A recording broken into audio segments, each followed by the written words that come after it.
Whoa, buddy. Put that thing back in its holster. We haven't gone anywhere. I don't understand.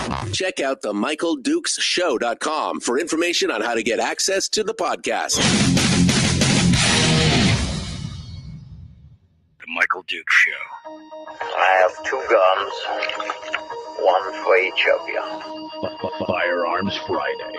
As Thomas Jefferson stated, it is the right and duty of the people to be at all times armed. Say hello to my little friend. I say that the Second Amendment is, in order of importance, the First Amendment.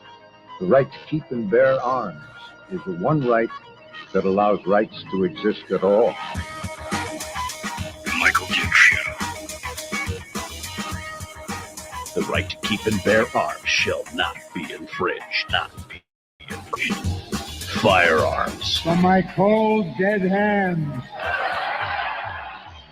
Friday. This is my rifle, this is my gun, this is for fun, and this is for fun. Firearms Friday. Firearms Friday, your chance to sound off on issues of a 2A nature right here on the Michael Dukes Show, broadcasting live across the state of Alaska on this, your favorite radio station and or FM translator, and around the world at michaeldukeshow.com on the internet. Hi, how are you? How's it going? What's happening? Busy show today. Today, we're going to be talking in just a few minutes with Dr. John Lott, author of the book More Guns, Less Crime. He's an economist, a statistician. He's a avowed expert on firearms and guns and crime and statistics. And he's going to come in and talk with us about, well, a few things. He's going to talk with us about his latest visit in front of Congress. He sat down and talked with congressional leaders here a while back. We're going to talk about how Hollywood uses TV shows to lie about good guys with guns. And we're going to talk about his latest article in Real Clear Politics, which talks about the new arm brace, stabilizing brace regulation that's come out. And we'll get his talk on all that. So it's going to be a busy hour today. Then in hour 2, we're going to be joined by Nikki Goeser, who is a advocate for firearms, and she has her latest article up talking about why women should be armed, that it is the great equalizer, and it talks about how a stalker, her stalker, murdered her husband, and why having a firearm could have changed that whole situation. And so we're going to talk about that in hour 2. She's going to be with us for the first segment, at least in hour 2. And so it's going to be busy. And then we'll finish things up with Willie Waffle from wafflemovies.com. Wow. It's a show. It's a day and a show. So thanks for coming in and being part of it today. Firearms Friday, of course, is the 1 day a week that we dedicate things to the Second Amendment, to gun rights, to discussions on firearms and laws and everything else. And I'm happy. I'm happy about it. It is like my weekly therapy session, and I'm excited that these are the things and these are the times that we get a chance to sit down and talk about all this stuff. So I got some headlines. Here. And I'm interested to share some of these with you. Tom Knightington over at bearingarms.com has got a couple of good stories that I want to cover this morning, including the latest. I don't know if you saw this yesterday. It's not surprising to us that a lot of reporters, journalists have advocated for infringing on the Second Amendment, repealing it, pulling it back. I mean, there's a lot of bias out there, right? There's not a lot of fair and equitable reporting on firearms and everything else. But there is something that is a little annoying about the hard push for many of us from our own domestic reporters, but it's even more annoying when some foreign reporter tries to come in and push gun control while they're standing on American soil. Newsbusters has got the article. Tuesday's afternoon White House press briefing brought about plenty more hardballs on President Biden's classified document scandals, and the ever-inept press secretary Karine Jean-Pierre refused to answer. But along the way, Angolan reporter Hariana Veras temporarily brought the briefing to a halt with two long stem winders of leftist commentary demanding gun control. Veras' first sentence made it clear she wasn't going to ask a question so much as remind viewers of why most establishment DC reporters were far to the left. Karine, on gun violence, it's very clear to everyone that guns is the problem in this country. Okay, that's the problem, is guns. This is from Angola, by the way. Angola. She then explained that it's extremely scary for Africans to see stories about a child bringing a gun to school or people dying in movie theaters when most people have not seen war, and asking what is preventing the Congress to act when it comes to gun control. She asked, because I'm a mother and she's scared for her children going to school out of fear a little colleague will bring a gun to school. This is very, very scary. This is a problem. And we saw recently people also dying by gun. What can president do more to move on and control the gun? And please, do you think this Congress is waiting to act? What? I mean, wow. Angola. Now, if you have this whole thing, Angola, by the way, for nearly a quarter of a century has had a civil war where almost 1 million people were killed. But that's the kind of we're talking about. I mean, this is a huge. We don't have the same kind of level of violence that Angola had in their setup, and yet she's coming here saying, "Oh, it's America's scary. America's scary compared to Angola, apparently." Or so she says while she sips her latte at Starbucks down on the corner, and is coming here chastising us for not doing more to protect our citizens from the evil guns, because of course it's the guns that did it. I mean, my head almost exploded when I read this article. Just absolutely almost exploded when I read this. You know, well, maybe we've just come to expect that from local news and journalists and things like that. We don't need your commentary from Angola to come in and tell us everything that's going on. The ATF, of course, the organization that is charged with making sure that, hey, we're all taken care of and we're doing the good stuff. They they got some problems. Let's just put it this way. News broke yesterday on Twitter and other social media platforms that they had changed their rules on NFA items. That's National Firearms Act items. You're like, what does that mean? These are things like short barrel rifles, short barrel shotguns, machine guns, actual class 3 machine guns, right? They had changed a series. There's a new entry on the FAQ section at the ATF's eForm sites, and the question reads if I am a registered owner of an NFA item, suppressor, short barrel shotgun, short barrel rifle, machine gun, can someone else shoot my item in my presence? The new response on the ATF website is no. Only responsible persons listed on the approved registry may have physical or constructive possession of an NFA item. Now, wow. This is a complete and total change in so many ways. And this created a dust. I mean, this is just in the wake of the whole stabilizing brace ban that the ATF just wrote and promulgated new rules on. And this is not accompanied, this change to the FAQ is not accompanied by an update to the regulations, nor changes to federal law. So the folks over there at a town hall reached out to the ATF for clarification. They also alerted the National Shooting Sports Foundation, the NSSF, about this new FAQ.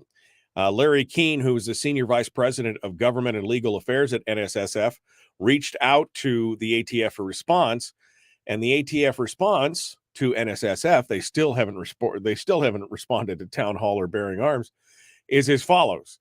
The Q&A currently listed on the eForms account is incorrect. In this scenario, the registered owner of the NFA weapon is co-located with the firearm, and thus no transfer has occurred. However, if the person firing the NFA weapon is prohibited from possessing the firearm, there could be a GCA Gun Control Act violation. We're working to correct the site as quickly as possible. What? I mean, this is, in an email out to a Town Hall, somebody from the ATF also provided the attorney for NSSF also provided important context. He said that is incorrect statement of law and inconsistent with past ATF guidance. ATF cannot regulate or enact rules or regs by FAQs. Now, the ATF indicated the FAQ would be immediately changed, but wow. Especially since in the government and the firearms regulations, it says very specifically the on-premise rental of National Firearms Act firearms is also permitted.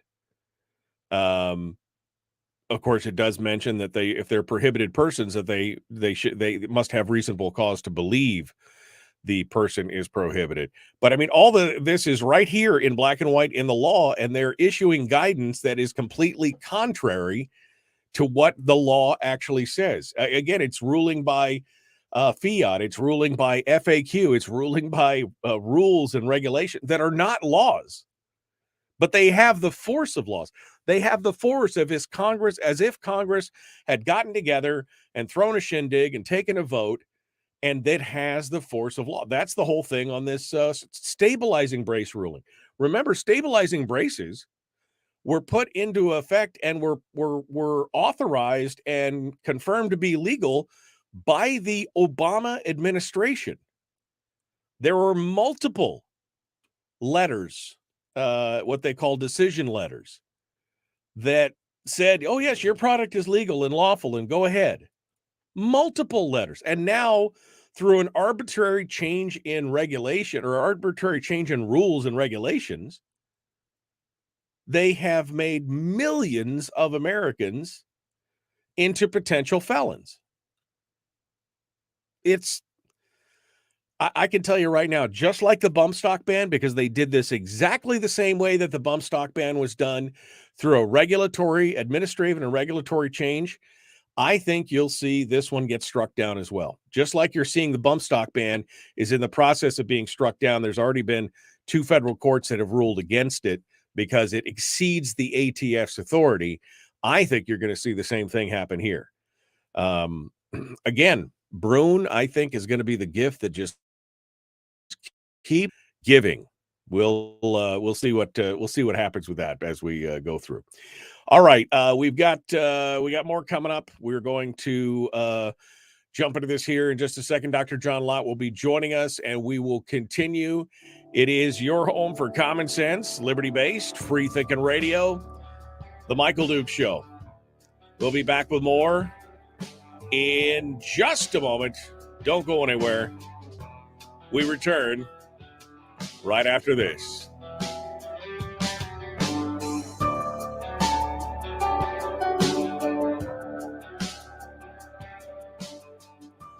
If you missed the show, you can listen to it on your time with Dukes On Demand. Oh, and it's free. Like America used to be.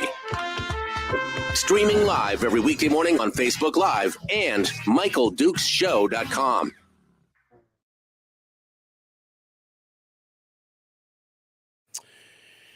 Okay. Good morning. How are you guys this morning? Yep.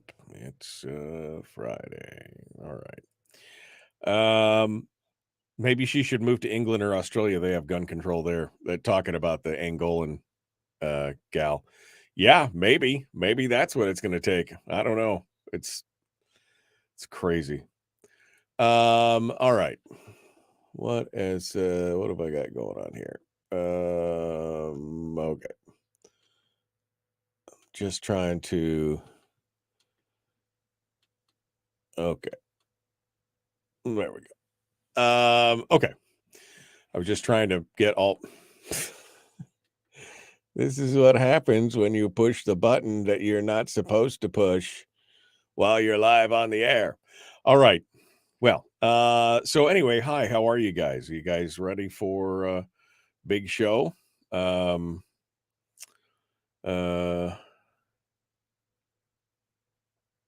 What Mike is saying something.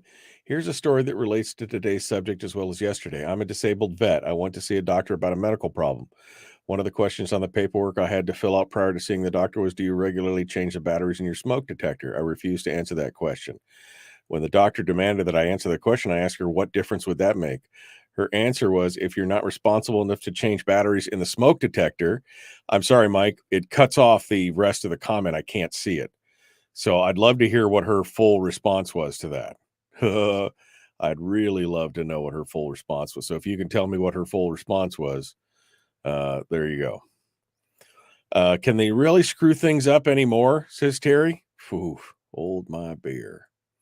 It's a design feature. Keep people confused and constantly having to dig into their pocketbooks to fight against the cancer of the state, says Brian. Exactly. That's the thing. This is a feature. It's working as intended. When you have to go out and deal with this stuff on your own and fight against the federal government, I mean, are you not entertained? Are you not surprised? It is working as intended. I mean, that's why all these states, even though New York's, safe spaces component has been knocked down, that's why all these other states are still going in and adding in all these, safe spaces and gun-free zone spaces, even though they know the courts have already struck them down, because somebody has to expend money to fight back against it. It's like a tantrum.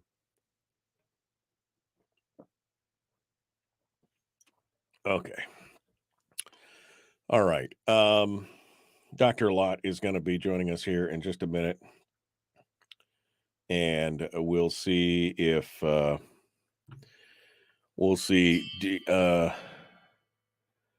okay, do you regularly change the small? I refuse to answer the question when she said, what is it? If you're not responsible enough to change the batteries in the smoke detector, then you're not responsible enough to own a gun. And so I would fill out the paperwork so you can't buy a gun. I've heard several stories of the same nature. What? That's the question. They don't ask you about guns anymore. Now they ask you, do you regularly change the batteries in your smoke detector? And if not, then they fill out a piece of paper to say that you're not responsible enough to fill it. Wow, that's astonishing. Absolutely astonishing. All right, well, we're about 90 seconds away from rejoining the radio here, and I see Dr. John Lott from the Crime Prevention Research is now in the green. Let's get things going on over there and add him to the stream and get ready to go. Good morning, Dr. Lott. How are you doing this morning? Doing great. Good to talk to you again, Michael. How's life in Alaska these days? Little snow, little rain, little combination of the two. We're doing okay. We're ready though to jump into this. You've been busy, man. You've been real busy the last few weeks. So I want to catch up and figure out all the things that you've been doing. So we'll be talking to you here in just a hot sec. Okay, we're going to rejoin the radio here first, and then we'll introduce you. Sure. Well, it sounds like Alaska is pretty similar to Montana right now. Yeah, exactly. It's a little bit darker than we are, but otherwise. Yeah.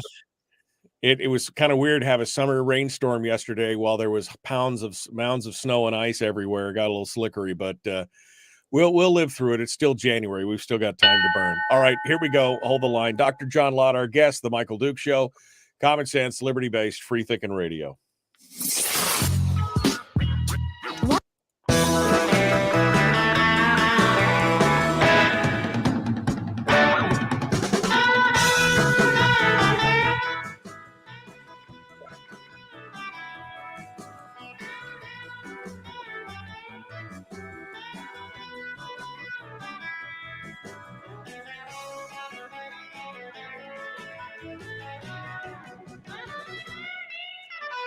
All right, welcome back to the program, and thanks for returning. Hour one continues this morning. Dr. John Lott from the Crime Prevention Research Center joins us on board this morning. He's, of course, the author of the books More Gun, Less Crime, War on Guns. He's an economist, statistician. He's worked for the Department of Justice in gun statistics and metrics and criminality and everything else. He has been a very busy guy here the last few weeks. He got a chance to speak in front of Congress. He's written several pieces, including his latest one, which talks specifically about the arm brace situation that we've been talking about. So let's get caught up and talk with Dr. John Lott and see what he has to say. Good morning, Dr. Lott. It's great to talk to you again. Thanks for having me on. Well, I appreciate you coming on. I know, like I said, I know you've been busy. So let's first talk a little bit here about you got a chance to sit down in front of Congress, and your most recent chance to sit down in front of Congress, I guess, and talk about some things here at the beginning of the new year. And it's been this is a wild ride right now for gun owners and everything. Tell us a little bit about what you discussed and what your topic was and what the effect was. Well, the Democrats in the House Judiciary Committee had a hearing on what you could do to go and stop mass public shootings. It's pretty much any type of gun control regulation that you can think of, they were trying to push at that time. The main point of the testimony for the other witnesses was to go and describe the horrors of a mass murder. And the point of my testimony was say, yeah, it's pretty horrible, but let's try to do something that actually works. The types of things that they were pushing, like background checks on the private transfers of guns, there was no mention at all of any of the problems with it, and no mention at all that there's not one mass public shooting this century that would have been stopped if such a law had been in effect and perfectly enforced. So I was trying to bring in a little bit of reality, I guess, into the discussions that were there, because I guess I've come to believe that a lot of these types of regulations are just being pushed because it's their way of making it costly or difficult for law-abiding people to be able to go and own guns for protection.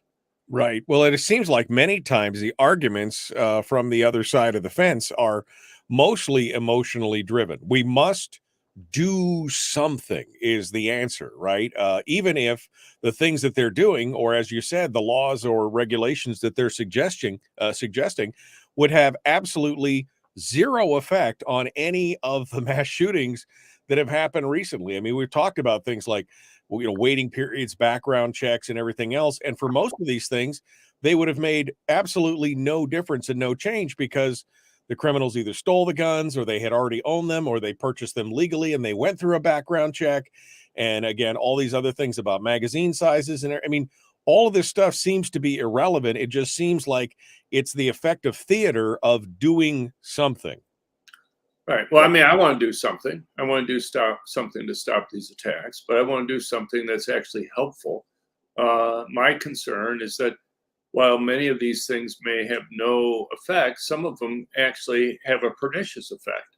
So we just had a couple mass public shootings in California, which have gotten huge national news attention. Obviously, if you look at a lot of the gun control groups, what they put out, California has the most gun control laws of any state in the country. The different organizations give them an A, the only one with perfect A in terms of their gun control laws. I look at it and I see that the laws that they push all the time, like the assault weapons ban and what have you, weren't very helpful there. But what I also look at is the laws that they have that make it very difficult to stop those types of attacks. So, for example, in San Mateo County in Northern California, where Half Moon Bay is, they have 24 concealed handgun permit holders in the county. That is the equivalent of one permit holder for every 24,500 people. in Los Angeles County, they have one permit holder for every 5,500 adults. In the rest of the country, if you look at the 43 states that had right to carry laws, they have one permit holder for every 9 people. Well, that makes a huge difference. What are the odds that you're going to run into somebody who's going to be able to go and defend themselves when you're in California there? It's very, very, very low. Hopefully the Bruin decision that came down last year from the Supreme Court will force them to kind of loosen up their rules some. But I'm sure they're going to fight it every step of the way. I mean, just look at how costly it is to get a permit in California. Look at the types of rules that they're passing in New Jersey and New York. So, you try to point out that a lot of these laws actually accomplish the opposite of what they like to do. The problem is, whether you're talking about President Biden or Governor Newsom or the Democratic senators from California, their response is, we need even more gun control laws. We need even stricter rules. We need to go and ban even more guns that are there. So the handgun that was used in Monterey Park, people are making a big deal that it may be a MAC-10. There's another version of the gun it could possibly be. And, but, it may look scary, but it is a semi-automatic handgun. Over 85% of the handguns sold in the United States are semi-automatic handguns. That means it's one pull the trigger, one bullet comes out, fires this 9mm bullets, which is very common caliber. And the notion that somehow this is unique in terms of, they'll go and they say, well, it had a large capacity magazine. Well, any semi-automatic gun that can hold a magazine, detachable magazine, can hold a magazine of any size. So that's virtually all the semi-automatic handguns that are out there. Right. But, unfortunately, that's kind of the lack of information that they have in making these discussions. Well, you think you think that their eyes would be opened about certain things. And of course, it's not always, correlation or causation. But when you look at it, and 1 in 5,500 people in Los Angeles is a concealed carry permit holder, or the 1 in 27,000 in the county you were talking about, versus, 1 in 9, 1 in 12 people. And of course, when that was first proposed to have all these concealed carry permits across these countries, we kept hearing about how these cities and these states would, fall into a bloody war of, it'd be shootout at the OK Corral but it doesn't turn out that way. And yet the cities, Chicago and Los Angeles and things like that, they just don't seem to get that memo that, that an armed citizen is not necessarily a bad thing. Well, they have to have a boogeyman to go and blame for the problems that they create. I mean, California has their bail reform. You've cut the prison terms for criminals who commit crimes. You have district attorneys who are refusing to prosecute violent criminals. You have that across much of the country. It's not a mystery why violent crime has increased after you've done that. You made it so it's not risky for criminals to go and commit crimes. But it's that same mindset that doesn't seem to understand the connection between whether it's risky for a criminal to commit a crime and the amount of crime that they commit with their attitude towards private ownership of guns. Just you can make it risky for criminals to commit crimes with higher arrest rates, higher conviction rates, longer prison sentences, the death penalty. You can also make it risky for criminals to commit crime by allowing individuals to be able to go and defend themselves. For some reason, the basic notion that if something's more costly, people do less of it is something that they don't seem to understand at all. And partly, I guess it's the media. You have the constant barrage of bad things that happen with guns, The national media just ignores any defensive gun uses that occur. The year before last, we did a deep dive on media coverage in the United States on defensive gun uses and gun crimes. If you look at the 5 largest newspapers in the United States, the USA Today, the Wall Street Journal, the New York Times, the LA Times, the Washington Post, between those 5 papers, they had a total of 10 defensive gun use stories. Most of those stories had something go wrong. The person shot the wrong person. The gun was taken away from them. They got in the way of the police. Something bad happened. By contrast, they had 1,700 news stories about gun crimes where somebody was either killed or wounded. They had over 2,700 news stories about gun crimes generally. So if you add in CNN and MSNBC, they had 0 defensive gun use stories over that year. You can consider yourself to be a very well-read person who follows the news very carefully, who reads the major news outlets, who watches CNN and MSNBC religiously. And you would come away with the fact that there's lots and lots of gun crimes that occur, and that there are really no defensive gun uses. And the couple times that there are defensive gun uses, something goes wrong. And it's just not the news. We just did a report on media coverage in entertainment television on cop shows. And you can go and look at the last 20 years.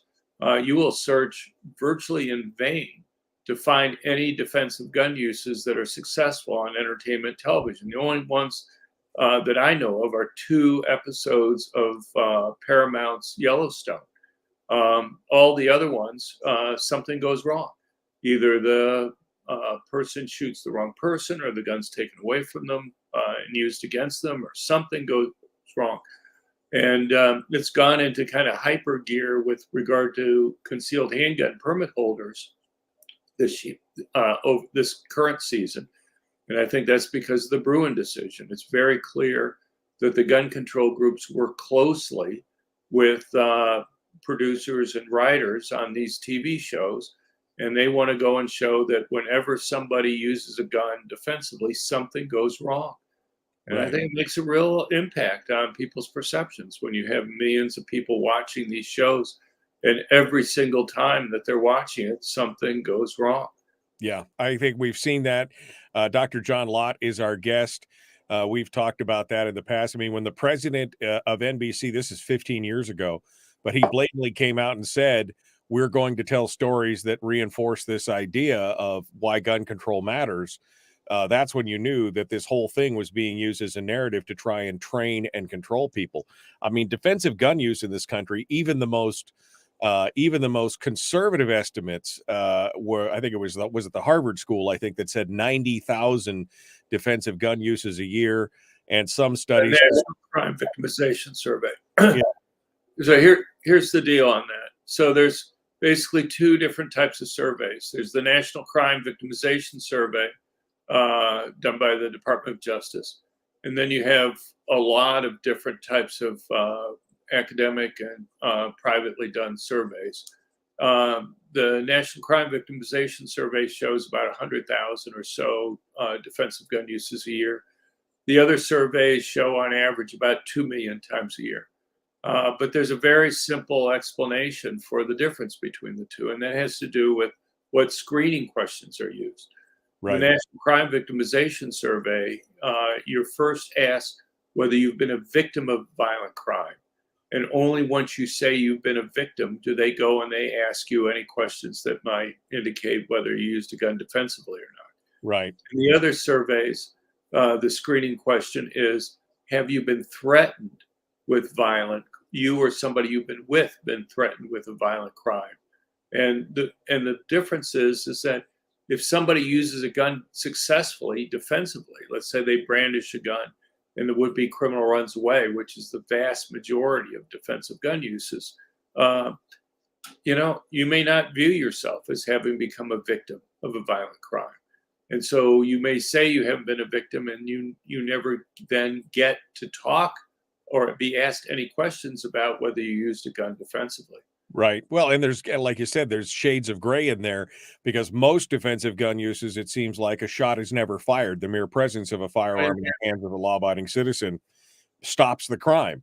And so those are things that we don't get a chance to discuss. I want to talk a little bit more about your article about guns in Hollywood as well, because I think that is something that specifically infuriates a lot of people. But we've got to come back in just a moment. Dr. John Lott is our guest. We're going to continue with him here. Don't go anywhere. The Michael Duke Show. Common sense, liberty-based, free-thinking radio. We return with Dr. John Lott, Nikki Goeser coming up in hour 2, and Willie Waffle. We will continue right here on your home for Common Sense Radio.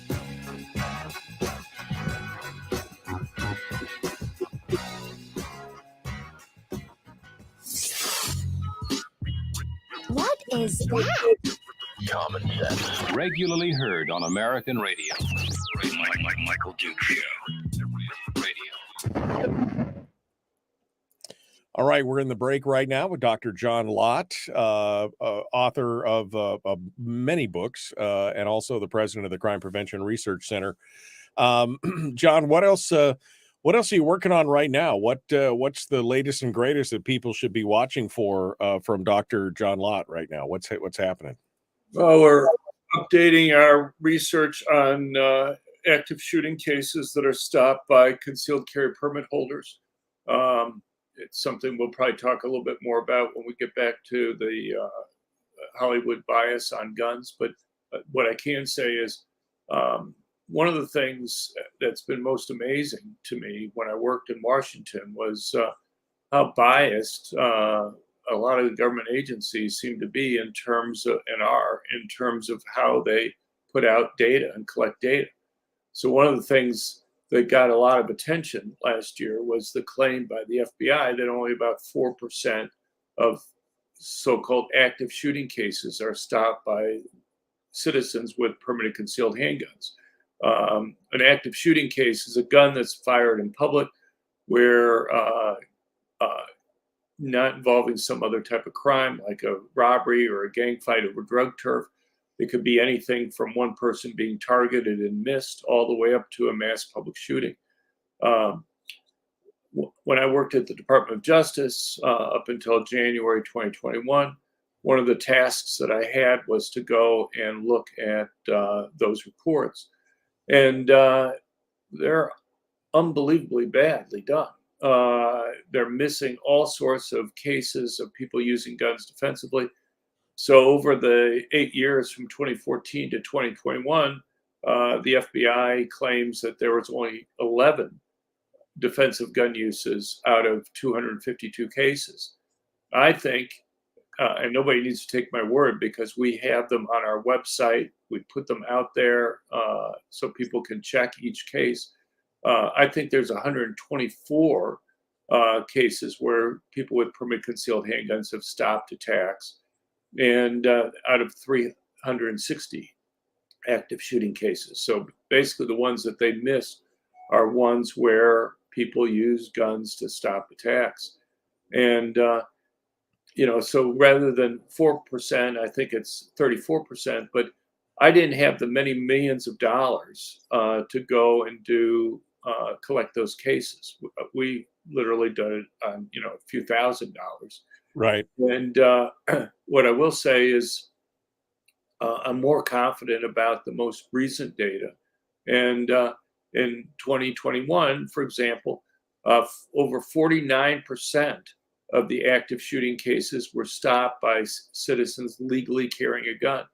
Now, one argument that I had with the FBI people that I could make absolutely no progress with was whether you should separate out gun-free zones, places where civilians are banned from having guns, from other places. And my argument was, look, if you're talking about law-abiding citizens stopping these attacks, you can't expect them to stop attacks in places where it's illegal for them to go and have guns with them. And but the FBI wouldn't even begin to entertain that as something that should be considered. If you do that, rather than 49%, you find about 60% of the active shooting cases in 2021 were stopped by civilians legally carrying guns in places where they were allowed to do so. That's a lot different from 4%. Yeah. Is that a function, do you think, is that a function of the fact that more and more Americans are armed? When we talk about the crime, in the 70s and the 80s and how heavy it was and how we've been on this continually, downward slope on crime until, of course, 2020. But I mean, the difference between 1970 and 2020 is that more Americans seem to be armed and have the ability to be armed than they did back then. So do you think that defensive gun use being upwards in the 60 percentile range is a function of more people being armed and trained? Well, I don't know if it's gone up. I mean, I'm just saying we have a snapshot here, and the most accurate data that I have over the last 8 years is for the most recent years. I'm most confident about that. I can't tell you because nobody kept this type of data back in the 70s. Right. Gun ownership may have been even higher back in the 70s or 60s or earlier than it is now. For example, until 1969, even in New York City, all but one of the public high schools in the city had a shooting team. Right. You would literally have on any given school day, someplace between 8 and 10,000 high school students walking around in New York City carrying rifles, on subways, on buses, just on city streets. Obviously you don't see that now. Obviously they have much more restrictive gun control laws in places like California and New York than you used to. All right. Dr. John Lott's our guest. We're getting ready to return. Let's jump back into it. Like and share, like and follow. Let's go. Here we go.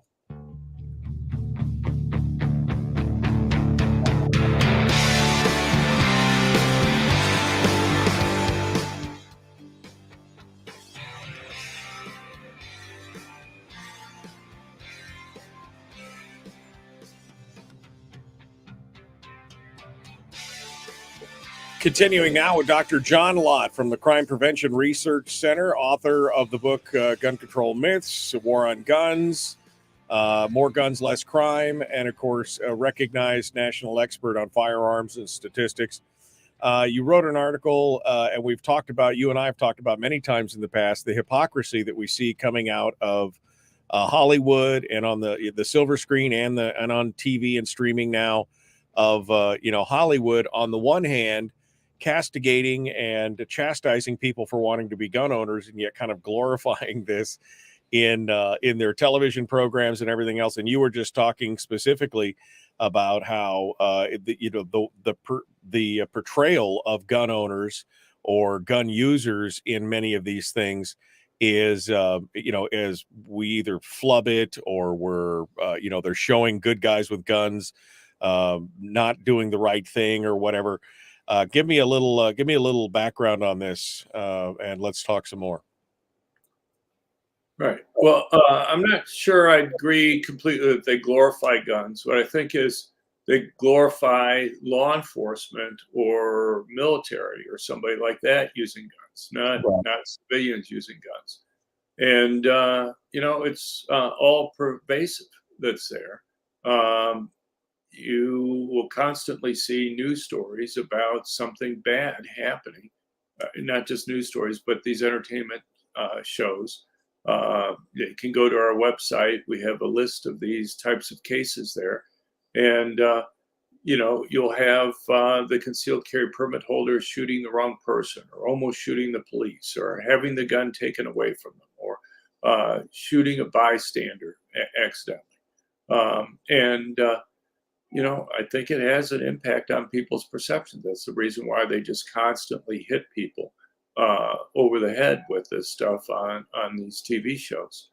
And hopefully, people will stop watching these things or they'll change them. But right now, it's kind of overwhelming. Look, a couple of years ago, we did we kept kind of track of all the guns used in crime by criminals on these TV entertainment cop shows. And about 85% of the guns that were used were machine guns. That's not reality. Since the late 1930s, there's been only one gun murder in the United States involving a machine gun. But you go and watch an episode of Magnum PI or something like that, and you would think that Hawaii on any given day has multiple more people killed with a machine gun than you've had in the entire United States since the late 1930s.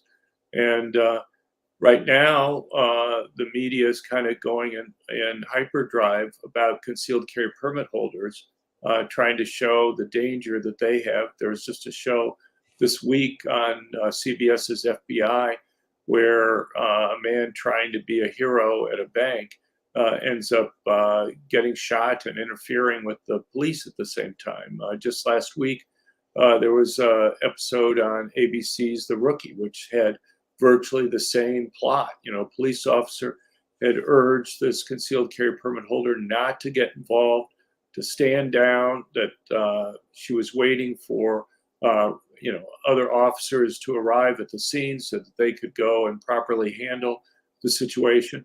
The permit holder kind of refused to follow the officer's advice, got out there. He accidentally shot a bystander. He was purposely shot by the criminals. The criminals then were able to escape. And so, the officer ends up telling other officers later on, a good guy with a gun, really screws things up as usual. And, so it's something that you just see overwhelmingly on the news. Now, one thing I'll mention, we've done detailed reports on active shooting cases over the 8 years from 2014 to 2021. These are instances where guns fired in public, not part of some other type of crime like a robbery or a gang fight over drug turf. It could be anything from one person being targeted and missed to all the way up to a mass public shooting. Over those 8 years, we find 124 instances where someone with a gun, with a concealed handgun permit, stopped what would have been an active shooting attack. But what I would point out is that there's not one of those instances where the permit holder accidentally shoots a bystander. There's not one of those instances where the permit holder gets in the way of police and prevents them from being able to properly go and do their job. There's none of those cases where a gun is taken away from the permit holder and used against them. So are those things possible? Yeah. But if you watch TV shows, police shows, you would think that that's what happens every single time that a permit holder uses their gun, when in fact it never happens. So the statistics don't prove out what they're doing in the virtual fairy world, right? It's the opposite. Yeah. And that's, again, the most infuriating thing for most of us who have read your books, been following the statistics and everything else. Quite honestly, it's one of the reasons why I don't generally watch that kind of television, because it infuriates me when I see it, because I know that it is a blatant. I remember I was watching one show, the Kiefer Sutherland's Designated Survivor, and I watched the first 5 or 6 episodes. I thought, well, this show's pretty good. And then for like 3 episodes, they got into the gun control debate. Yeah, and right. it was very obviously the entire thing was this anti-gun. They were using the whole show as an anti-gun platform, telling just outright lies and falsehoods on it. But people buy it hook, line, and sinker. Right. No, I agree. In fact, we had episodes from that show up on our website to point out exactly the types of errors that you're talking about. Look, they work closely with gun control groups. The writers and producers for these shows do. They think that, you may have 4 to 7 million or more people watching different episodes that are there, and they think that they can gradually change the culture. If people constantly in the news hear about only bad things that happen with guns, and it's not just that. You have the government through the FBI, through the Centers for Disease Control. One of the things that came out recently was email exchanges between gun control groups like the Gun Violence Archive and the top people at the CDC, where the Gun Violence Archive people were saying you need to remove information on the number of defensive gun uses each year in the United States from your website, because they argued, the Gun Violence Archive guy argued, that it was making it more difficult for them to pass the types of gun control laws that they wanted to have.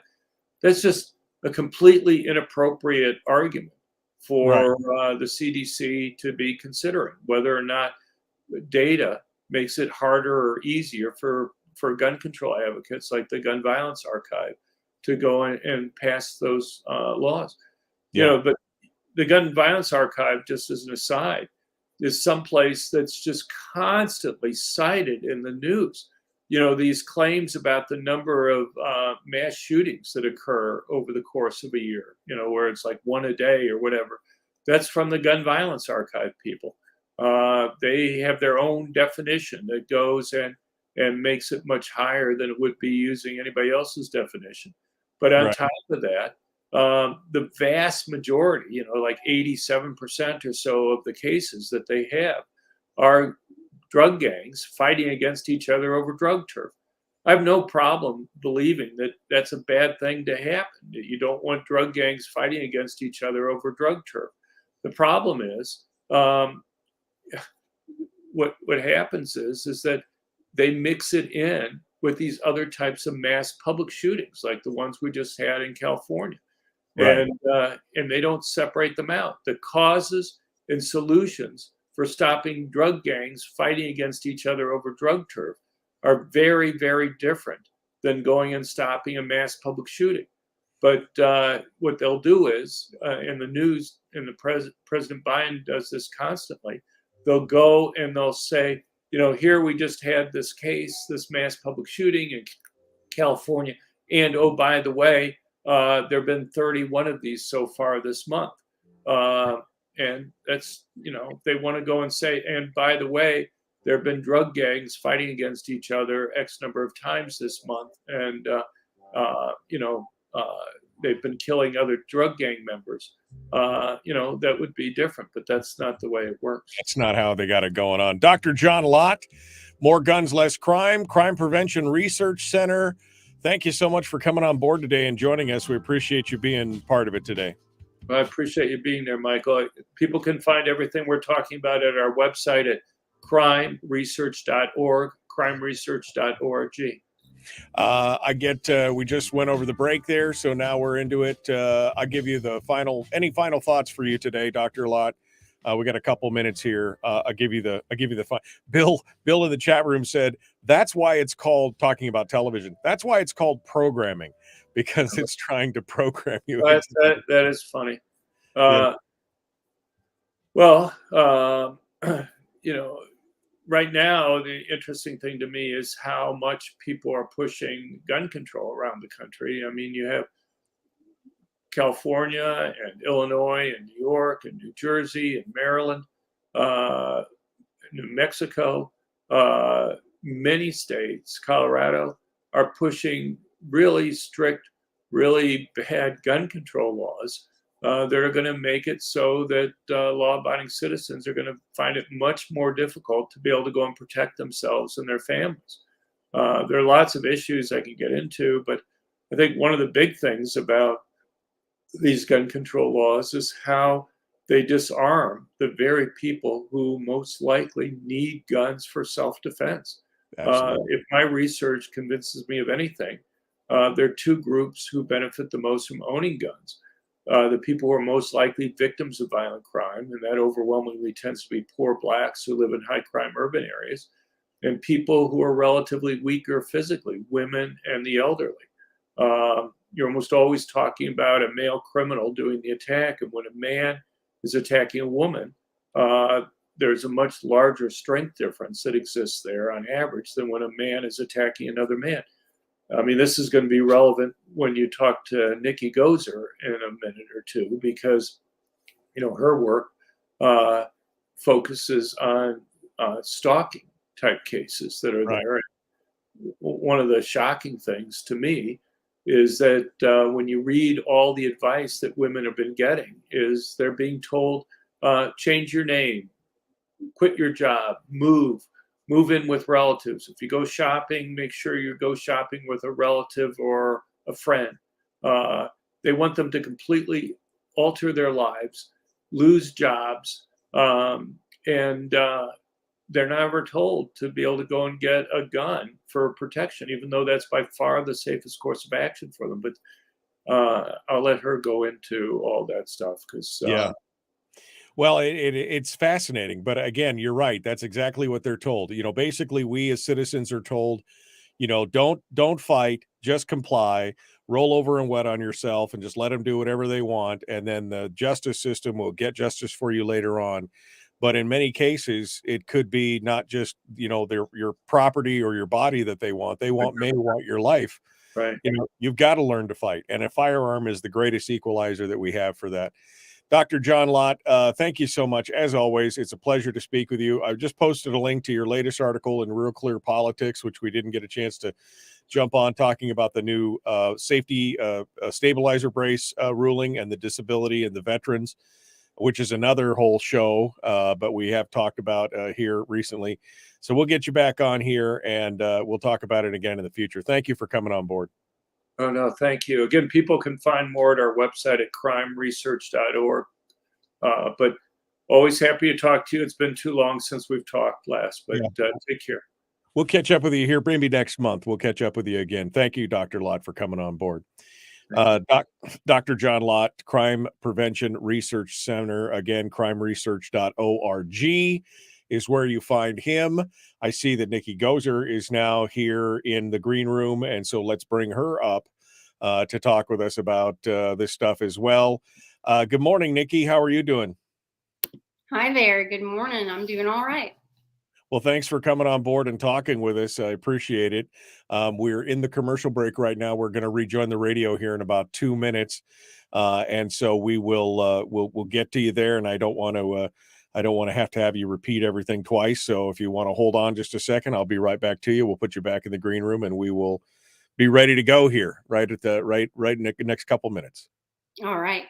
Okay, good. Nikki Goeser joins us here on the Michael Duke Show. All right, folks, I've linked Dr. Lott's latest article from Real Clear Politics in the chat room, and I'm about to drop Nikki's latest article on Fox News in the chat room as well. The title of her article from from last week is "My Stalker Murdered My Husband, and Here's How You Can Protect Yourself." 78% of stalking victims take action to protect themselves, but experts ignore the right of self-defense. And this is always something that I've had a hard time with. This is something that I've always made me kind of scratch my head. Many of the women's rights organizations and women's equality organizations have, been vehement opponents of firearms. They've been real big supporters of gun control. And I personally could never figure that out because, I mean, if you're a woman, the greatest equalizer that you can have is a firearm. I mean, I'm a big guy, 6 foot, 200 something pounds, right? I mean, I could put the hurt locker on most men and women. So why wouldn't you want, if a monster like me was coming at you, why wouldn't you want the greatest equalizer in the world to slow me down? That's what I want for my daughters. That's what I want for my wife.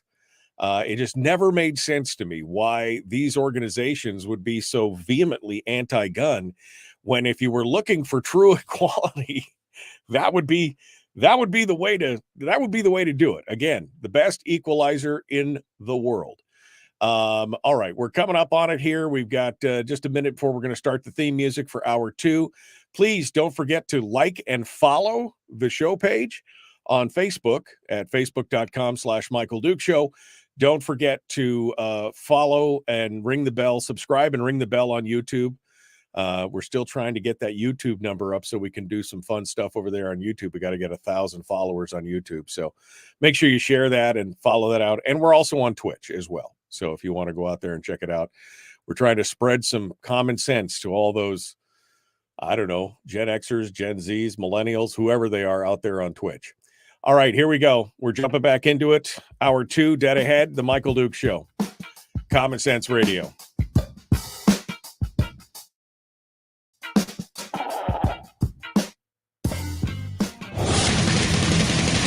Whoa, buddy. Put that thing back in its holster. We haven't gone anywhere. I don't understand. Check out the MichaelDukesShow.com for information on how to get access to the podcast.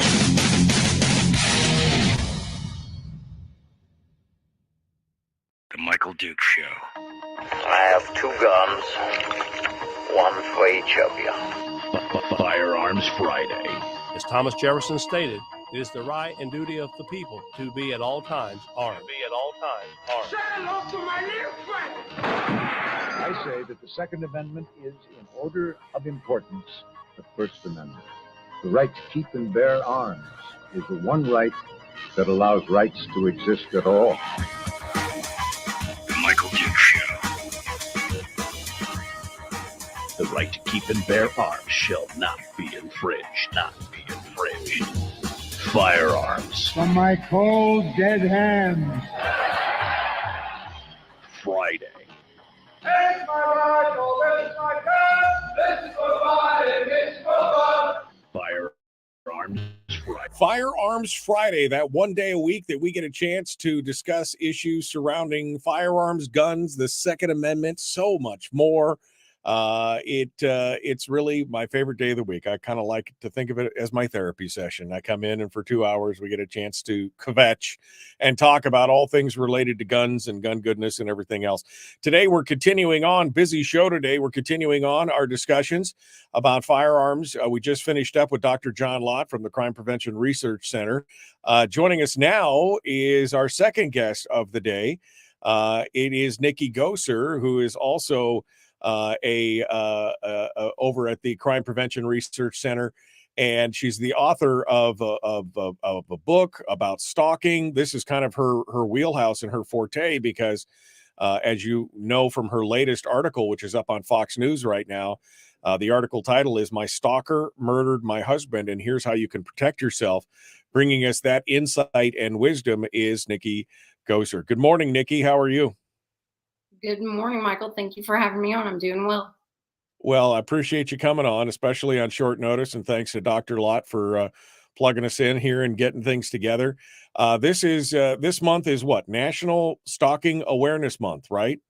Yes, it's the 19th year, and I'm just trying to help educate people about the very real threat of stalking. This sounds unbelievable to a lot of people, but 1 in 3 women and 1 in 6 men has the potential to be stalked in their lifetime. With those kind of numbers, I think it's a very important topic to cover. And I wanted to discuss my own personal experience and how I think it's best for people to protect themselves and their loved ones, because you certainly won't hear it from the so-called, like you said, women's rights groups and advocacy victim groups, stalking awareness groups. Right. Well, let's talk about that, because during the break, that was at the top of the hour, I mentioned how I always found it to be disappointing, ironic, but also just extremely amazing and disappointing that most, for example, women's equality movements or women's libs group, whatever you want to call them, that they almost exclusively are not just anti-gun, but in many cases, rabidly anti-gun. And I could never figure that out because, for a woman, the greatest equalizer in the world is a firearm, especially if you're worried about being physically or sexually or, attacked by a man. That is the one thing that could get you out of a situation. If you're a 98-pound woman facing a 300-pound gorilla, the only thing that's going to stop you is not your karate or anything else. It is the firearm that you may have that would equalize the situation. But I do want to hear about your story first and foremost, and then we should talk about that, because that seems to be kind of a ridiculous a position for most of these things to take. So tell us a little bit about your own story. Back in 2009, my husband, Benjamin, was murdered right in front of me by a man who was stalking me. Ben and I ran a mobile karaoke business in the evenings. We both had corporate jobs during the day, so this was just a side job, mostly just a hobby and for fun. But we were running our mobile karaoke business out of a restaurant we had a contract with every Thursday night. And this man, he was a karaoke customer. He had become somewhat of a regular. He would come in to sing. And this happened in Nashville, Tennessee. It's Music City, USA. Anyway, the guy became inappropriate. It got to the point where I had to delete him and block him from my social media. Ben asked him to leave me alone. He had never threatened us, but I think most women would say his messages were creepy, right, flirtatious, inappropriate, right? Inappropriate, yeah. And we didn't see him again for like a solid month. I thought, it's taken care of. And he shows up to a venue where we've never seen him before. And it was at that moment I realized, okay, this man is stalking me. And I went to get management and I told them, he's stalking me. I need your help. Can you please get him out of here? And when they went to confront him and they asked him to leave, he pulled a .45 from a shoulder holster under his jacket. And he shot Ben in the head. And then he stood over Ben and continued to fire 6 more rounds into him in front of myself and everyone in the middle of that busy restaurant. Because of Tennessee state law at that time, I had to leave my legal permitted firearm that I normally carried for self-defense locked inside of my vehicle because we were inside of a restaurant that was a gun-free zone. So I followed the law. The man who was stalking me did not have a permit to carry, brought that gun into a gun-free zone illegally. And I'll probably wonder for the rest of my life if I could have prevented that. Of course, I'll never know. Right. I was denied a chance. I was stalked and defenseless. And over all these years, I've tried to help educate people about the dangers of gun-free zones and why it's so important for you to be able to protect yourself and your loved ones. Well, and we've talked about this with John that the gun-free zone thing is I mean, it should be known, you look up gun-free zone in the dictionary and it should say it's a target-rich environment, because that's the thing. Criminals who've already decided to break the law, who've already decided to break with societal norms and ignore those kind of things, have said, great, that just means more victims that, nobody will have a chance to stop me. Like the Greenville Mall, that was an anomaly, but because that's exactly where they were going. They're going to places where they didn't think people would be armed. And yeah, I could see how that would be something that would just eat you up over the years of what if I had decided to flout that law and take the chances with the police on the other side, but maybe somebody would be alive. And yeah, the whole stalking thing is, especially the statistics are just, 1 in 3 women, 1 in 6 men. That's kind of a scary statistic in the end. And you just don't know if somebody is willing to stalk. And I saw my wife was watching something on Netflix the other day that I think is I Am a Stalker or something is what it was. And it's these stories from prison of these people who were, killed people or hurt people. And they're just like, that's just who I am. And you're like, wow, no wonder I go forth armed, right? Right. Yeah. Yeah. And, cases like mine are, of course, extremely severe. I'm sure they're not all that severe, but you just don't know, you just don't know what you're dealing with. And there is evil out there. And I want people to understand that. However, I don't want people to be paranoid, but I do want them to be prepared. Right. Well, no, that's the thing. Prepared, ready for anything, right? You prepare for the worst, you hope for the best. That's how life should be in the most case. So you go around the country talking to people, organizations, legislatures, elected officials, and talk to them specifically about stalking, obviously, but also the role of being armed in being able to protect yourself. John just talked about all these organizations that tell people and victims of stalking will change your name and uproot your family and move somewhere else and do all this kind of stuff. But nobody's saying get armed, get trained, be ready to defend yourself.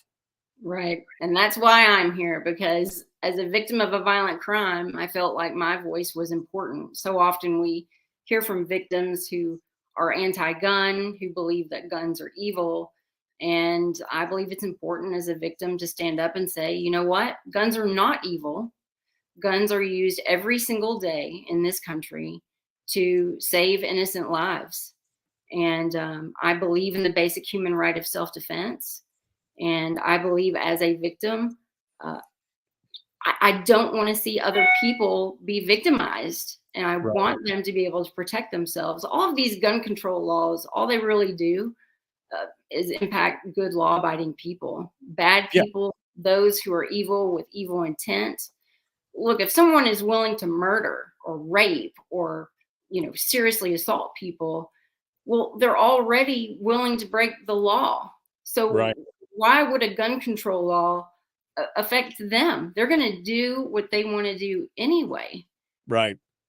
Well, that's why we call them criminals, right? Because they're already the definition of a criminal is somebody who's willing to break. Why would one more law affect a criminal? It doesn't. All it does is affect law-abiding, sometimes disproportionately, especially in urban areas and minorities and places where they really need to be able to defend themselves more than somebody who's living in, out in the rural sticks. And it makes them more of a victim than anything else. It's absolutely frustrating. Again, talking about, I'm sure that you would believe that the firearm on your person is a great equalizer. If you're facing somebody who's like me, big and tall and everything else, and I imagine that the women's rights organizations would probably get an earful from you. Oh, yeah, probably. They haven't really engaged with me, which is probably a good thing, because I'm very outspoken about this. And I think, after all of this happened 13 years ago, I started just doing my own research, basically, to see what the advice was out there. And everything that I was reading from these experts was to basically run and hide. Look, some of the information they give, the options may be needed. You might need to change your name. You might need to move. You might need to change your job. You might need to not follow the same routine. Enter into an address confidentiality program with the Secretary of State. But everything is geared toward the victim of stalking having to completely rearrange and restructure their life. And, there is a part of me that is very stubborn. But I just think it is wrong to only give that type of advice, but to not also give the option of, you've got the basic human right of self-defense. We have a Second Amendment in this country. Right. And you can go get professional firearms training, get situational awareness training, of course, practice, carry a gun legally for self-defense, learn how to use it so that it's justifiable. Make sure you understand the law on justifiable use of force and what is truly self-defense, because you have to be careful. You don't want to end up in prison yourself because you didn't fully understand the law and when you can truly use that gun in self-defense. And I think that's very important advice to give. My whole thing is give all of the options, and then let the person who's being victimized, let them make the decision what will work best for them. But why is this seen as such a taboo subject? Right. Well, it definitely seems out, unequal and unbalanced when they say, give you all this advice, changing your name and your address and your job and all that, which is great. I mean, that's probably good information as options, but it feels like now you're living within the own prison of your life, because now you have to constantly do that, and never telling you that there's a way to be positively defensive in being able to have a concealed carry permit, have a firearm, have the training, and be able to defend, to empower you to be. It sounds like, again, like you said, run and hide. I'm cowering in the corner. I'm a weak little girl. I can't do this. Or a weak little guy. I can't do this. Whereas if you're able to take all those other factors into effect, the changing the name and the routine and everything else, and be able to defend yourself, that empowers you to be able to go out and live your life with less fear. right? Not with no fear, but with less fear. Exactly. Yeah. Yeah. I mean, it's terrible what the criminal justice system does to people as well. I could talk to you for a while about how the criminal justice system lets people down. I've been there. So the rest of the story, if for these people that say, "Well, we've got a criminal justice system and law enforcement will protect us." Look, I'm a huge supporter of law enforcement. I have friends that are in law enforcement, but I've had conversations with them, and even law enforcement understands that they cannot be anywhere and everywhere at any time. And quite frankly, the police have absolutely no constitutional duty to protect the individual. Yeah. Nikki, hold on for just a second. If you don't mind, I'm going to keep you over for just a few more minutes because I do want to hear the rest of the story. And I want to hear about the criminal justice aspect of this. We got a few minutes on the other side that we can keep you with us, so stick around. Folks, we got to go. The Michael Duke Show, common sense, liberty-based, free-thinking radio. Nikki Goeser is our guest. We're going to continue right after this. We're broadcasting live through a series of tubes. Allowing all of these entities to provide streaming stuff going on the internet. Well, it's kind of hard to explain. Sorry. Streaming live every weekday morning on Facebook Live and MichaelDukesShow.com. Nikki Goeser is our guest here in the break on the Michael Duke Show.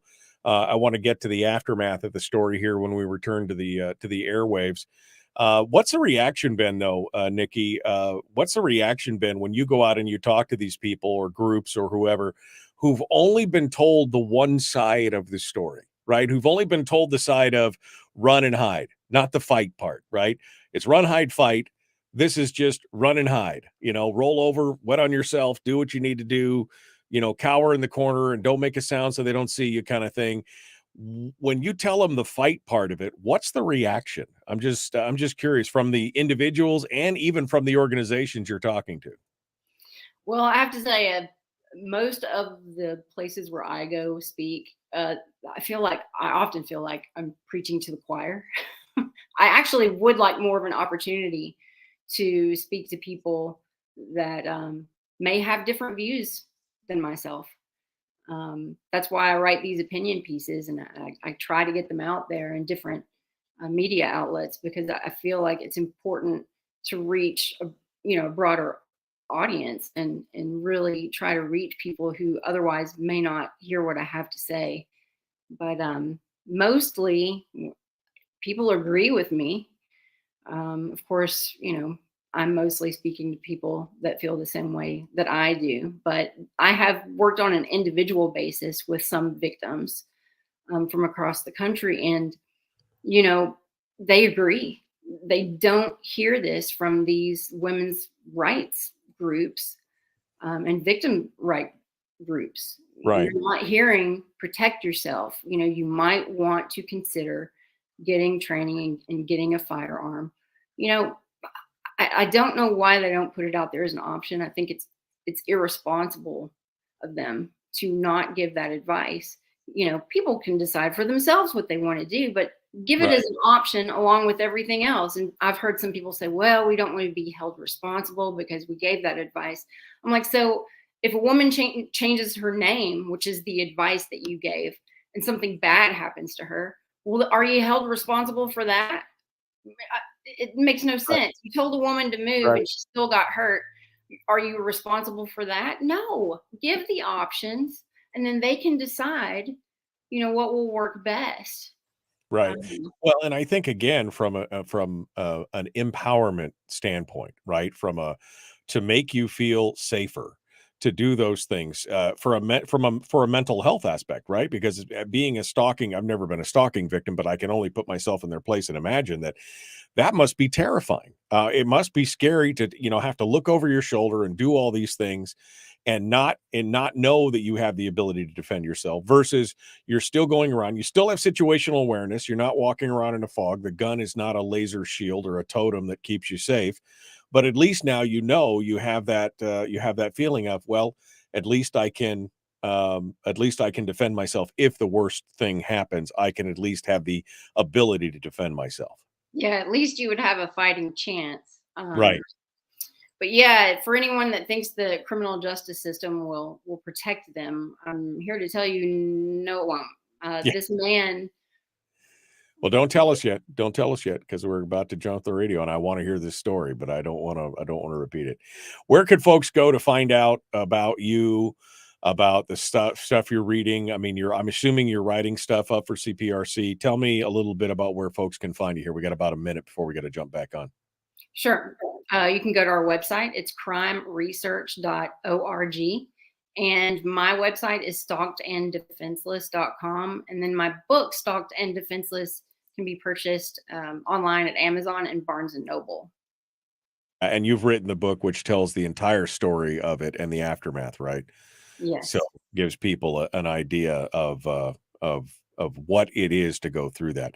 I agree. Terry in the chat room says that we as women should not have to change our lives because of a crazy criminal. We have the right to protect ourselves. And that's what always smacks me in the face. This idea that you, because you're a victim, have to change everything about your life to protect yourself. No, I'm going to go forth armed and be bold and be myself. And it's on them to not do criminal stuff. That's really what it should be. All right, here we go. We're jumping back into it. Don't go anywhere. The Michael Dukes Show, Common Sense Radio.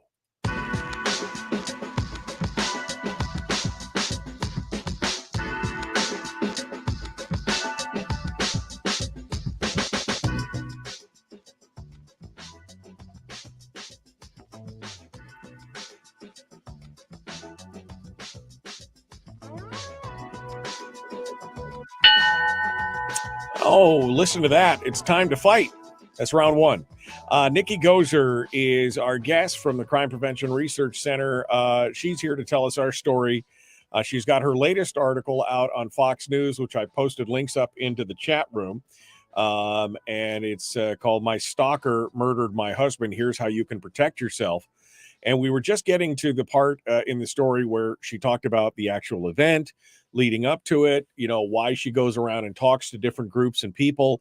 But she also wanted to inform us that, law enforcement and the justice system is not always on your side. And it's not always there to really, it doesn't really always help. So we were going to get, as Paul Harvey used to say, Nikki, the rest of the story.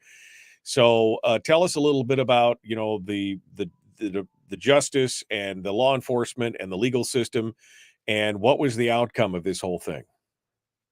So he was apprehended at the scene.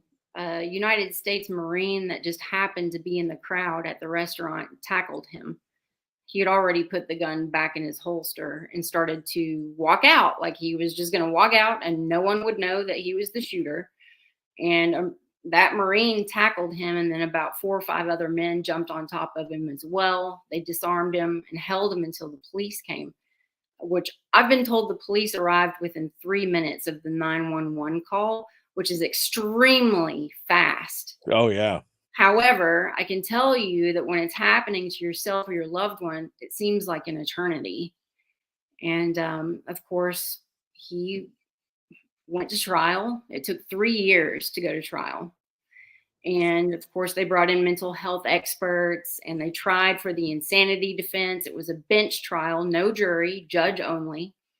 And despite all of the overwhelming evidence of first-degree premeditated murder, let me tell you, when the police searched his vehicle at the crime scene, they found 2 more guns, ammunition, a baseball bat, binoculars, gloves, rope, and a knife. He wrote a post on his social media the day before, which the news actually discovered because I'd already deleted him and blocked him. I had no idea. His post said, "Predator versus prey. I know who you are. Run. Where will you work where I can't find you? At home, at dinner, in your sleep, every waking moment." The judge ended up dropping it from first degree premeditated murder to the lesser offense of only second degree. The mental health experts testified they believe he has delusional disorder of the persecutory type and erotomania. And the judge, I guess, felt sorry for him and only gave him 23 years in prison at 100% with no parole. However, that was a lie. He has been allowed to earn early release good behavior credits. So he's being released early. Right now, his release date is October 21st, 2028. That will be here before I know it. But Right. it gets even worse, Michael. Over these years that he's been in prison, he has been stalking me from prison. He has sent twisted love letters to me for years. I finally got the attention of the feds. They charged him with federal felony stalking, and he just pled guilty to that. And he will only get 1 additional year in a federal prison once his state prison time is completed. So he's going to be getting out in 2029. Even with all of this, he is still getting out. Jeez.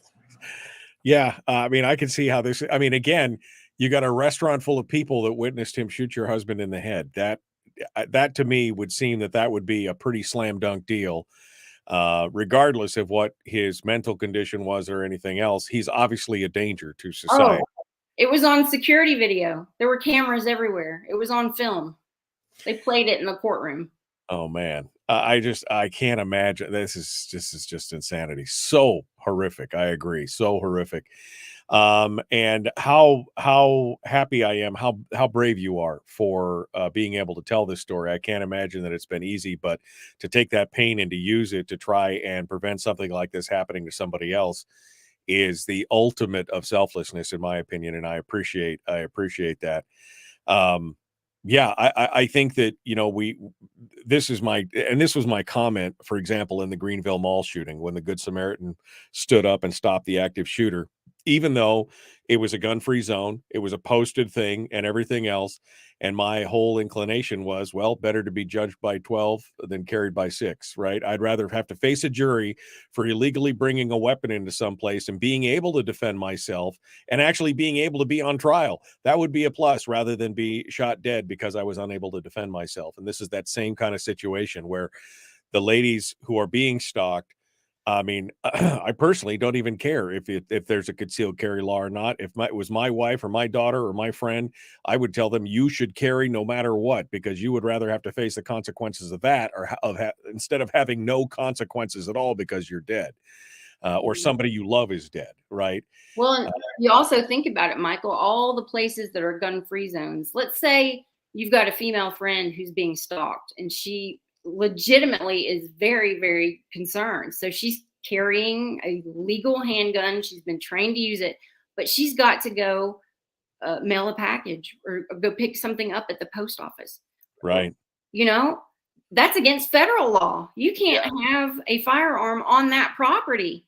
Yeah. So that's where her stalker could get her. Right. So she's got to go to her doctor's office or go to the hospital to visit a loved one. Who knows? But they're gun-free zones. That's where he could get her. If he's following her, the gun-free zones leave her vulnerable. Yeah. I would say that outside of your commentary on the whole stalking thing, that your analysis of the gun-free zone thing is perfectly right. Gary in the chat room says the only gun-free zones are those areas where everyone has to go through metal detectors. All other locations are not gun-free zones, and I will be carrying, he says, because that's exactly right. Because criminals, by their very definition, break the law. And so one more law that says, with a little placard on the wall that says no weapons in here, doesn't slow them. Nobody walked up to the door and said, well, I was going to go in and kill a bunch of people today, but since the placard says I can't go in, nobody ever did that. Nikki, tell folks again where they can find you, where they can find your writings. I know you've done opinion pieces and stuff, and for CPRC, and of course your book. So tell folks where they can find out more about you. Sure. You can visit our website. It's crimeresearch.org, and my opinion pieces are there. And you can visit my website, stalkedanddefenseless.com. And then my book, Stalked and Defenseless, is available online at Amazon and Barnes & Noble. Well, Nikki, again, your courage on this is admirable, and I appreciate you, channeling that rage and fear and anguish into something that helps other people. I hope you do get a chance to talk to some people who don't agree. You said a lot of times you're speaking, you're preaching to the choir. I would love for you to get into a room full of people who are anti-gun and explain your situation and explain why it would matter for you to be armed. That would make for some interesting conversations. I'm always about that. So, all right, Nikki Goeser, CPRC, the Crime Prevention Research Center. You can find him at crimeresearch.org. Nikki, thank you so much for taking the time to talk with us today. I appreciate it, especially for sticking longer with us. I appreciate that. Yeah, thank you, Michael. You take care. Okay, thanks so much for being part of it today. All right, that brings us up to, well, we're coming right up on the break, aren't we? That's pretty good. We got more coming up, and we're going to be talking with our friend Willie Waffle, wafflemovies.com. He's going to be joining us, and we are going to be talking about the weekend movie reviews. It's going to be fun. I can't wait. This is what a great show today. Not for me, but just the great guests, Dr. John Lott and then Nikki Goeser, talking about those things. Makes you think. Those gun-free zones, that's what'll get you, is the gun-free zones. And I like what Gary had to say about that. I think that makes a lot of sense. Because again, criminals are not gonna care. The Michael Dukes Show, Common Sense Radio. Streaming live every weekday morning on Facebook Live and MichaelDukesShow.com. Okay. Is that judge still around, says Laura. I don't know. I don't know if that judge is still around or not. Laura says, exactly, Michael, just face the consequences. And I was saying, I would rather face the consequences of having to argue in front of a local judge after I've been able to defend myself or my family or friends or loved ones or whatever. After that happens, I would love to be able to, to be able to defend myself and others. I think that okay, that's I'm willing to take that chance if that's the case. This brings me back to the whole idea of, when you talk about concealed carry, the key component of that phrase is concealed. Who else should know about it? Nobody. The only way that anybody should ever know that you're carrying concealed is that for some reason you are forced to use your firearm, and that's part of your planning. That's part of your, when you're kitting yourself out with the proper holster and everything else, you need to make sure that it can stay concealed, that it's not obtrusive, that it's not hanging out on your hip or, printing through your clothes or anything else. That's all part and parcel of it, because if it's concealed, it's concealed. Nobody else knows about it. That's the important part. And that's part again of your planning and your training. If you're deciding to go forth as a concealed carry holder, that you need to think about. You don't just, strap the hog leg on and walk around with your coat flapping open or whatever. You don't show it around other. You're not flashing it around to other people. The idea of concealed is concealed. Nobody should know. That gives you a tactical advantage. And again, it prevents you from having to explain yourself to somebody if they've got a placard on the door that says no guns. Because how would they ever know? How would they ever know? They wouldn't. That's how it works. All right. Well, that was a great discussion with Nikki Goeser. I really, really enjoyed that. And so we're gonna have to come back to that here in the future, aren't we? Okay. Coming up on Monday, Senator Rob Myers is going to be joining us on Monday. And we're going to be talking about oil and what new oil discoveries could do. I'm sorry. Terry just said, I'm listening to Nikki just rant my anxiety up. A good wake up call. I'm sorry, Terry. I wasn't trying to give you anxiety, and I apologize, but I mean, we need to think about this. I can't, and going through all this, first of all, how in the hell does it take 3 years to get somebody to trial for something that is right there in black and white, multiple witnesses on videotape? How in the hell does it take 3 years to get somebody to trial on that? And then the judge deciding that his sob story was okay. His sob story of he's got this disorder or that disorder. Well, that's fine. I mean, I feel bad that he got the disorder, but he's a danger to himself and to others. That's pretty obvious right there. I mean, blatantly obvious right there. The fact that the stalking continues from prison is just insane. Yes. I mean, wait, he's going to get, how can you get good behavior credits if you find out? I mean, quite honestly, if you found out that he was stalking her from prison, meanwhile, he'd been getting these good behavior credits. Oh man, that would wipe all those credits out. No, I'm sorry. We're going back to the full 23 years now. No time off for good behavior, no early parole, no credits. You could act nice, but if you're stalking her from inside the prison, guess what? That's not good behavior. That's not good behavior. There's a number of folks out there who are just not right in the head. And unfortunately, that's just the truth. And this is reason number 283 why I go forth armed every day, and have since I was 18 years old, 17, 18 years old. And yes, if you do the math, you figure out that's before there was a concealed carry law in Alaska. Yes, I was an outlaw carrying concealed before. And the good news is it was concealed. Nobody knew. The only reason anybody knows now is because I talk about it on the radio. But nobody knew. Because I always believed in taking responsibility for my actions, for those around me, and just in case somebody got a little crazy. I mean, that was the Luby's Cafe thing. I mean, that was when I was a teenager. That was the thing, and that's what caught my attention. And of course, being raised on Louis L'Amour, I knew exactly what needed to happen. You know what I mean? I knew that I needed to be able to protect myself and others. That's how it is. All right, here we go. The Michael Duke Show, Common Sense Radio.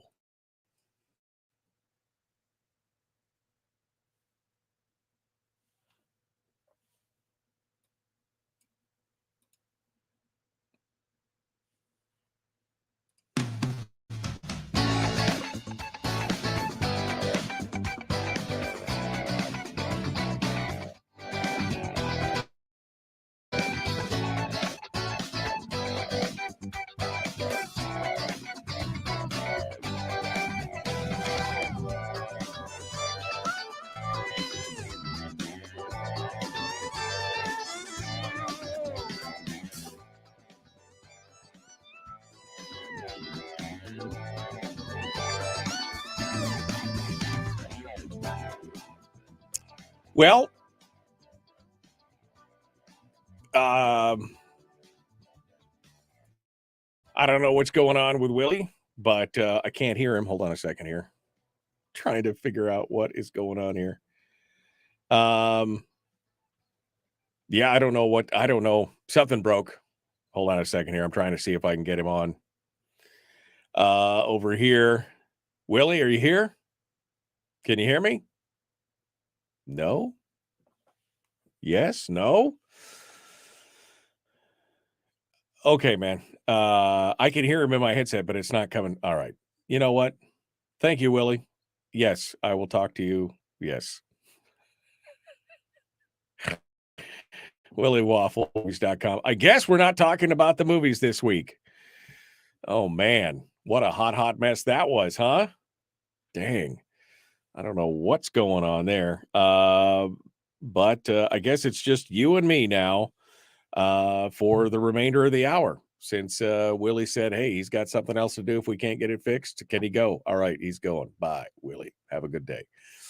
All right. Well, I'll tell you what, let's open up the phone lines then, since we've got some time here, and we'll see what you guys have to say. about everything everything we've covered so far today. I'd love to hear what your thoughts are on it. I know that the ladies in the chat room so far have been just horrified about Nikki's story, and it is a horrific situation. I wish I had I wish I had some answers as to how to fix that, but I guess God bless her for being able to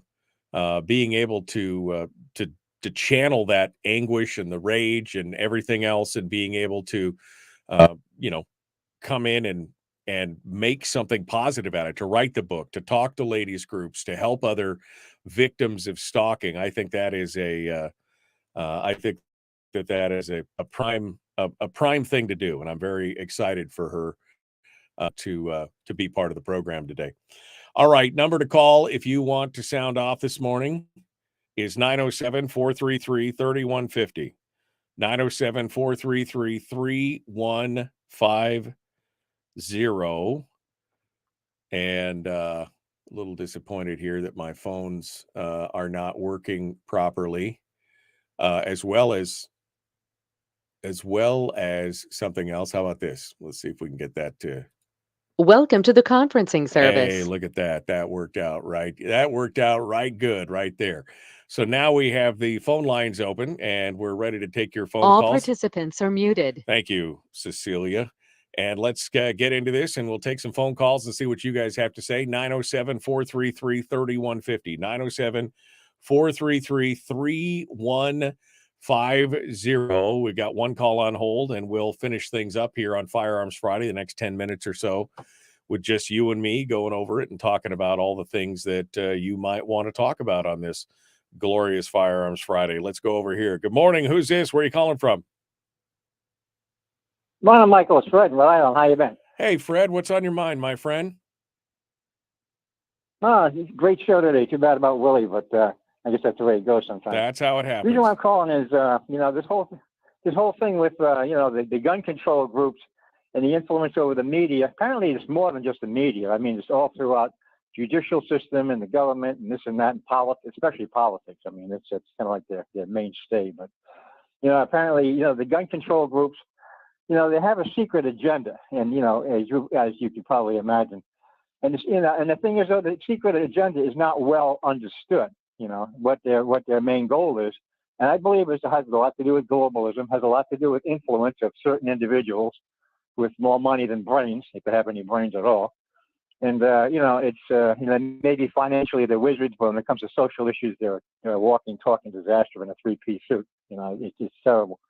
And I think they have to be able to get to the root of what their real agenda is. And if they could do that, I think they'd run like hell to get out of the room as quick as possible. If their real agenda were to be brought out into the light, out of the shadows into the light. What do you think? Well, yeah, cockroaches don't like light. Sunlight is the best disinfectant kind of thing, right? So, I mean, those agendas, I don't think those agendas are very well hidden, though. Do you think so, Fred? I do think that their real agenda is hidden. I mean, their whole thing is to save society from the evils of firearms. Right. However, I think that their true nature, their true intent is control over the populace. That is their true, I think that's a true agenda on a globalist basis. Like you say, the person from Angola, I mean, you're talking, one of the third world hellholes around, sitting there, they're going to preach to us, what our problems are. And charity begins at home. It's sort of cleaning up a mess. And I think that people, in Angola, people who push that nonsense should stick to their own problems and straighten out their own mess before they start dictating to the world how they should do. Right. Well, and we've talked about this in the past, Fred, where I think, there are a lot of people out there who buy into the idea, the concept or the philosophy, the narrative is what I call it, that the only way we can move forward as a society is with the direct benevolent intervention of government, right? Only if government is involved can we really progress. We have to have government has to be there to structure, to tell us what to do. And these people are all, they all believe, there's a bunch of people that believe that. And a lot of times the people that believe that want to be part of that change. And so they join in the government service and everything else. And that's how you get a philosophy where more government is better. Now, what stands in the way of all this philosophy is the rugged individualist, the people who are like, I want to do it on my own. I don't need the government to tell me what to do. I want to be responsible for me. I will defend myself, the rugged individuals. We're standing in the way, I think, of what many people in this who believe in this philosophy believe is some kind of bright future, utopian society, whatever you want to say. And we stand in the way of that because we are clinging to our guns and religion kind of thing. And so we've seen the disdain. Well, I think we've seen the disdain. I think it's beyond that, though. I mean, it's not just the government. I mean, it's certain individuals with influence are maybe they're drawing the line in the sand and not controlling the government. They're kind of directing them in the direction that they want to see it go, and the government's just playing along with it. Either they're being paid off, or this, that, the other thing. Who knows? But this is something that has to be looked at, and it's up to now. I think it's been totally ignored. Right. It's really been ignored behind the scenes. These people should be sitting before Congress under oath, under threat of perjury, and when they lie, and they know they will. They'll lie through their teeth. It's the first opportunity to kind of get themselves out of a jam that they put themselves in. However, it hasn't even been addressed. It hasn't even the subject hasn't even come up. And I think if you do that, you're going to see a lot of the stuff go away overnight. Well, I would like to think that, but we've been pointing out a lot of the problems and the foibles, and people have their own cognitive biases where they just can't see beyond that kind of stuff. Even if you show it to them right to their face, Fred. I mean, Dr. Lott was just talking about the defensive gun uses and all this kind of stuff, and how the one group wants to remove that statistic from the CDC reporting on the website because they're having a hard time getting stuff passed because of it. I mean, that's not good science. And you point this out to them and they're like, yeah, but whatever. They just don't see it because of their own biases. And we may, maybe you shine the light on it. I don't know if it would make a big difference in the long run. We've been talking about the bias in Hollywood and in television against firearms I've been talking about it for 15 years. And nothing is changing. So, but maybe it all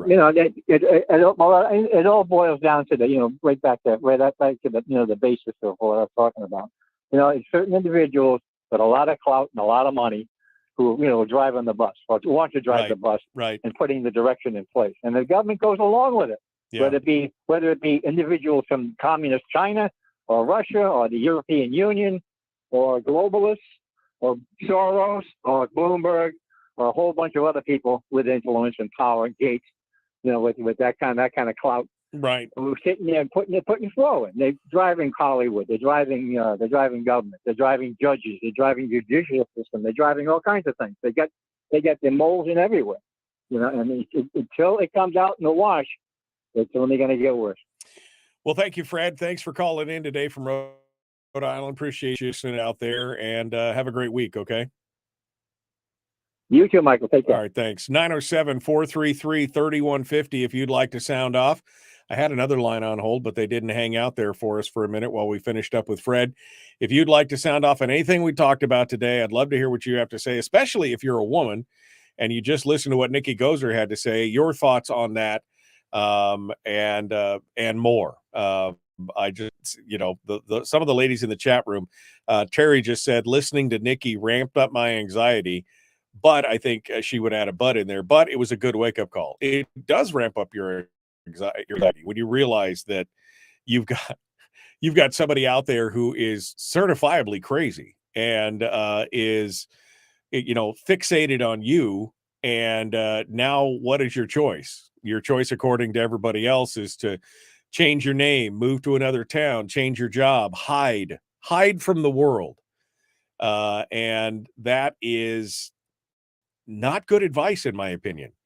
This is a stand your ground kind of moment. You need to be able to defend yourself and do what you can do in those regards. All right. Again, 907-433-3150. Let me check the email real quick to see if anybody has dropped us an email over any of this morning. me at michaeldukeshow.com, me at michaeldukeshow.com if you would like to sound off, we'd love to hear what you guys have to say there. You can always drop something there, or you can go over to my website at michaeldukeshow.com and just click on the contact form, and we would be happy to talk with you there as well. That's the good stuff.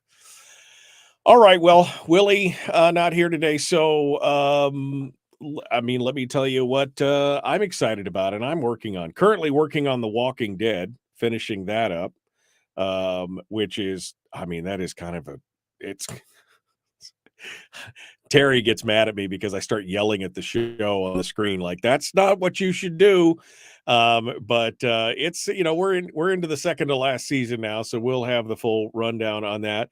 I'm excited to hear that Chris Hemsworth is right now, in fact, I think as we speak, in the middle of filming Extraction 2. Now, the Extraction 2, Extraction was his big movie on Netflix, where he was a contractor trying to kidnap somebody. Amazing. Of course, Chris Hemsworth is Thor, right? But the rumor is that this may be the final movie, this Extraction 2, that Chris Hemsworth makes. From what I understand, he has had some health issues related to precursors to Alzheimer's, that he is showing some legitimate precursors that he could be suffering from Alzheimer's in later years. And I think he's basically said, I've made enough money. Now he wants to spend time with his family and just, enjoy family life and enjoy his memories and build memories while he can, I guess, before he forgets them with Alzheimer's. It's a horrific thing. But so this may be his last go around, this one and the last Thor movie, I think. So we'll have to see how that goes. But I'm excited to see Extraction 2. That's the next one that I'm excited about. And I'm waiting for Yellowstone 1923 to finish dropping so that I can watch that one as well. I mean, there's nothing worse than these streaming services who are dropping one episode at a time. Come on, I might want to sit down on a Saturday and watch 4 episodes. Why are you making me wait? So irritating. Thank God Netflix is the only one that still seems to continually drop everything all at once. I appreciate that. All right. Out of time for today. We got more coming up on Monday. Senator Rob Myers is going to be our guest. We're going to talk about oil production and what that means to the future of Alaska. Should be an interesting discussion. So we'll be back. Don't go anywhere. On Monday. We'll see you then. Have a great day.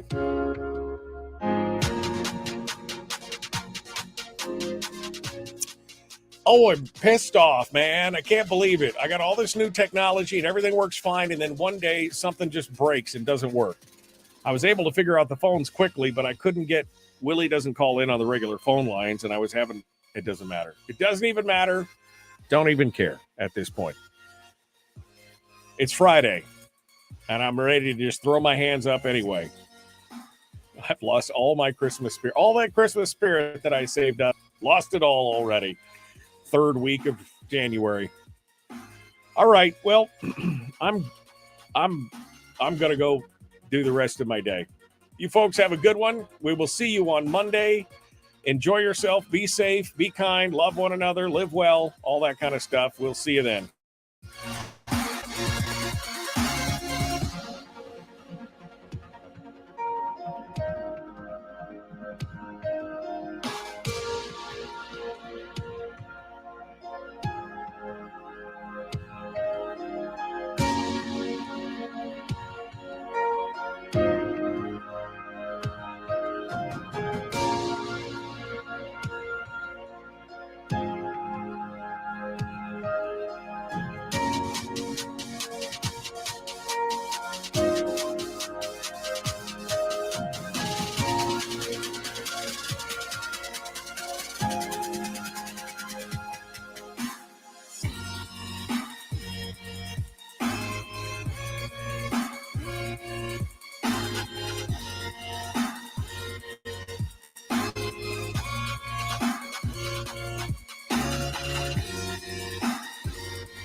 We've shed our terrestrial radio skin, and now we are slimy lizard internet people.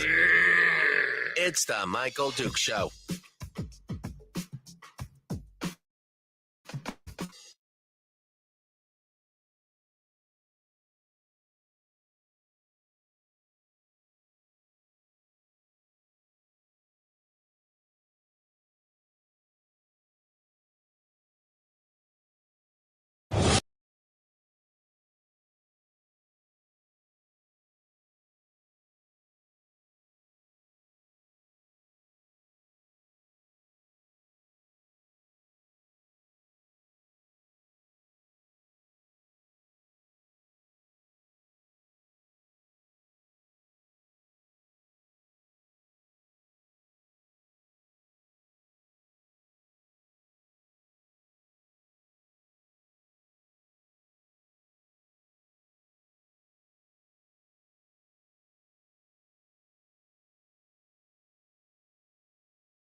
Goodbye.